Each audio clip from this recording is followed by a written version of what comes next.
everyone. Welcome back to Heal Inside and Out. And I am just so excited about this episode. It's going to be one of my favorites as we get into the discussion of the feeling that we have when we get and we give meaningful gifts, especially around the holiday times. And we're going to explore what that looks like for each of us, because we're all very different and unique as it is.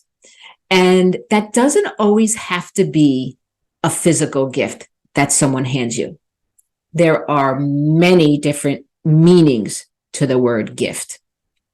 And as people, we truly take the time to know what someone would like or appreciate. I know I do when I decide to give a gift to somebody.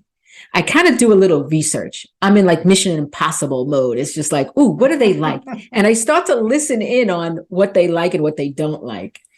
And I listen throughout the year, though. I just don't do it around the holiday time. And I'll mark it down in my phone, in my notes, or I'll write it somewhere. I kind of ask questions, and then I start to think how I could incorporate that into a gift of some sort. And before I go into some of the things that I like about gift giving or receiving gifts, Maggie, I kind of want to hear from you, because I do know you and I know some of the things that you do. Well, this is my favorite part. I just got I don't know how you even describe this face to tell our listeners what I'm doing right now, but this is my favorite part of the holidays, and that is the giving of gifts, and of course the receiving as well. But for me, I love the giving, and I do the same thing you do. I go into this like research mode and try to figure out, okay, what does each person need? And the hard part with granddaughters getting older, it's like I ask them for lists, but they give me a list of like 100 things. Of course they do. They can't predict what thing I'm going to go for, but yeah, paying attention. And my husband has gotten so much better about this. I used to have to nudge him and say, make a mental note of that as a gift idea. But now he notices more. But for me, there's a few things from a gift perspective. I love the stocking part of Christmas.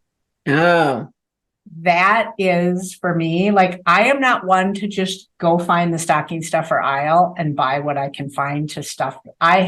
This is a whole production. It's like each person, like all of them might get a candle, but they're all going to get a different scent based on their favorite scents. And so I literally have notes in my stuff about each of the grandkids and daughter-in-laws of what their favorite smells or colors, or because the stockings will be targeted to that. And they're always overstuffed, and I love it. And I stuff 10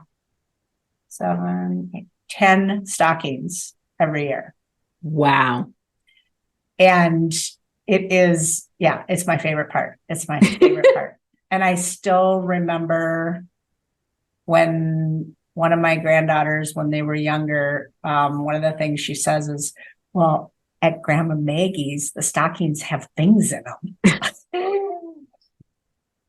And that is just so much fun. And it's so nice to hear. I didn't grow up with stockings like that.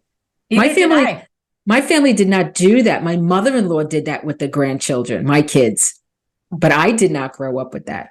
We had other kinds of little traditions that we did when it came to gifts.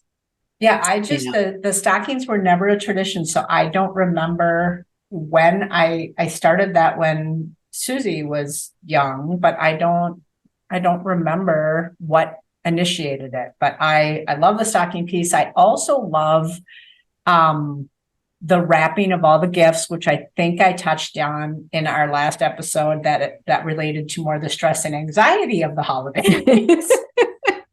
But it is the wrapping of the gifts is such a fun thing for me, because packaging it with, I will just say, all the love I can, and making it a beautiful thing to give means so much to me. And the themes I put around every one of the gift bundles for each of the kids. They get their own theme, I love and it. that's meaningful. Sometimes it's, SpongeBob, if that's a favorite for one of the granddaughters or whatever.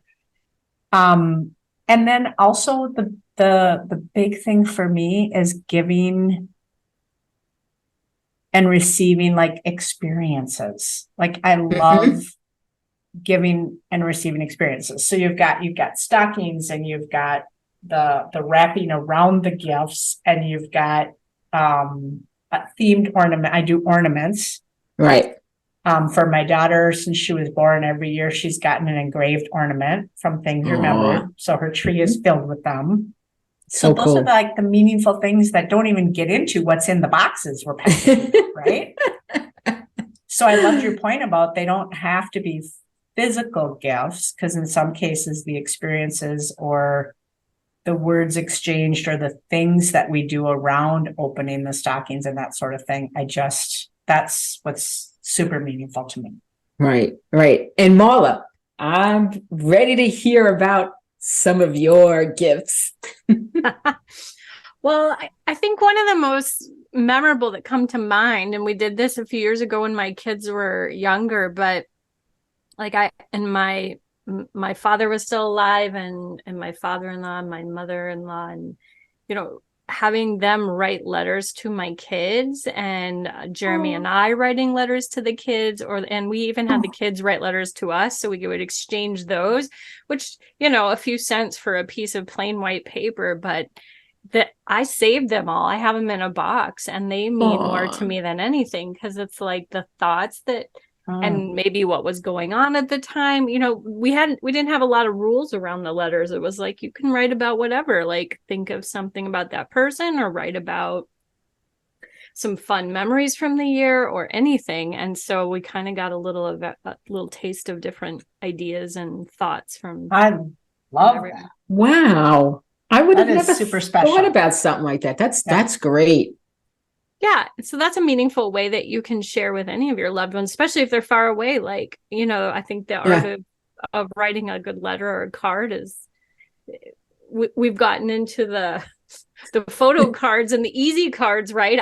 Myself included, because, you want to share pictures and things too. But I think there's something still with that art of writing out a little love note effectively, Yeah, definitely. And it captures that point in time, to your point, of what's going on. And that's a great memory to hold on to.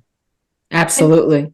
And we also do experience things like what Maggie was saying in terms of the gift. So I know for the kids and things, it is harder as they get older, to your point, Dina, like as the kids get older, it's like, we would give like gift certificates. We just make a handmade gift certificate for like going skiing a couple times this year, or something like that, where it's like, it's going to be an event or something that you're going to do together versus, and we would literally put that in a little box and wrap it up. And so they still got that feeling of opening that present, but it's something to come. It's not like in the moment right now, a physical thing. I love that you said that too, Marla, because one of the things that I love to sometimes with my daughter, I'll give her a trip together. Oh, yeah. But so I'll create the pictures from our last trip or of where we're going to go, and create the certificate and wrap it up, like you were saying. And that's so awesome. But I love how you said that too, because an experience can be anything from, we're going to go get a pedicure, or we're going to go do a paint class together, all the way to a trip. It can be anything in there. It's just doing something together, but capturing that in a certificate. I love that. Absolutely. And how about you, Dina? What I can't wait to hear about you. Well, like I said earlier, I do like to investigate and buy a unique gift based on what someone likes. And I have two quick stories. When one of my godsons was in elementary school, it was when the Power Rangers were out, and he wanted the white Power Ranger. And I actually searched high and low for this Power Ranger. And I was a home care nurse at that time, and one of my patients' grandson worked for Toys R Us. So there was a shipment coming in, and I had to meet this young gentleman at midnight when This the sounds truck. shady. It does, right? When the truck came in at midnight, and I'm giving away my secret here, that's when I was able to get the white Power Ranger, because they would go in 2 seconds in Toys R Us. And at that point, Toys R Us was open pretty much 24/7. So I had to make sure I was there. And it was just so memorable to watch this young boy open up the white Power Ranger. And what I did with it is I wrapped it, I put it in a box, I wrapped it, I put it in another box, I wrapped it. So he had to go through like 3 or 4 boxes before he opened it up. I love that, Dina. And here's me picturing Toys R Us and a long line of people out front waiting to get in the store to buy it. And you're around back with the truck. Yes. That young gentleman got a great tip. That's all I got to say. That's And awesome. as my nieces and nephews started to grow as well, even my own kids said the same thing. We don't need anything. We don't want anything. We just want money or gift cards. So I decided to do gift cards. And I really thought it wasn't great to do. But what I ended up doing is I found really cool tin boxes where the card would fit in. And that was so cool. And the funny part about this, which became a joke in the family, is because a couple of years later, they were hard to find these tin boxes. So I put their names on the bottom of the boxes, and I said, when you're done opening your gift, Aunt Dee Dee, some called me Dee Dee, Aunt Dee, Aunt Dina, I would get the tin boxes back so we could use it for the following year. Oh, that's so cool, though. I love it. Yeah. But they all joked around about it. They loved the idea. All right, Aunt Dee Dee needs the box back, And my youngest daughter, I don't know if I mentioned in other episodes, loves to bake. So as she was growing up, she would give us all, the whole entire family, gift certificates of a baked good of choice, even if she didn't know how to make it, because cool. she would make it. And I love bread pudding, and she's never made bread pudding in her life. And when I cashed in my coupon, she made bread pudding, and it was delicious. Oh, I love that. And my girls, as far as my gifts, as I've gotten older, I collect snowmen as well, Maggie. And they started giving me snowmen, years back. And then when my mother-in-law passed away, my sister-in-law knew that I liked snowmen. She gave me all of my mother's snowmen. Mm-hmm. When my mom passed away, if she had any snowmen, my dad gave me them. So to me, that was very special. And they're all over the house when I decorate. But to go back to the non-physical gifts, it's the gift of being together, like we were talking about. Mm-hmm. It's the gift of our own health, which is something that we seem to treasure as we get older, or if we go through a health issue. And it's really giving ourselves the gift to give ourselves permission to heal ourselves as we're going through all of this. Because like we said in the last episode, it's about the stress that we put ourselves under, even receiving and giving gifts. Yes. Yes. Go ahead. Can I just say that you both have inspired me. Okay. Because I love all these ideas, right? And gifts are so meaningful. And Marla, what you were saying about the notes, I am going to resurrect this silver ball, which is one of the stories I forgot about that. So it's a beautiful silver, I think it's even like a sterling, but it's got a latch and you can open it up. Oh, how cool. Inside it's velvet lined, and my mom and my daughter and I used to exchange it every Christmas with little notes in it. Oh, how and sweet. So it just changes possession each Christmas, and it's up to that next person who gets it to do what they want to do with it. And for the last few years, we've kind of gotten out of it, and I'm going to resurrect it this year and do something with that. So you inspired me on that. And Dina, you inspired me on, I stopped baking caramels, I think the last couple of years. I'm going to bake caramels, but instead of overwhelming myself with doing so many, I'm going to do bits and put them into little boxes for each individual, fun boxes. Nice. Yeah. So- Yeah. Well, and Thank you. Dina, you inspired me with the whole, because this is the thing when we get to the teens in our family, it's hard with gift cards. And I know that's really what they want and will use, but it feels like, are they going to remember this? Well, I love that you do it in a special box because those boxes are going to stick around and they're going to be heirlooms someday. People are going to remember, this is the box I got that gift card from Aunt Dina every year. Like that makes it memorable. That makes it come back to life. And I just think that's inspiring for me to think of how we do gift cards in the future. Because that's a great tip.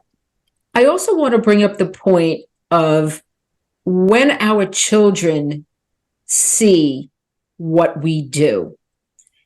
It's amazing because, or how we raise them and how important family is and just spending time.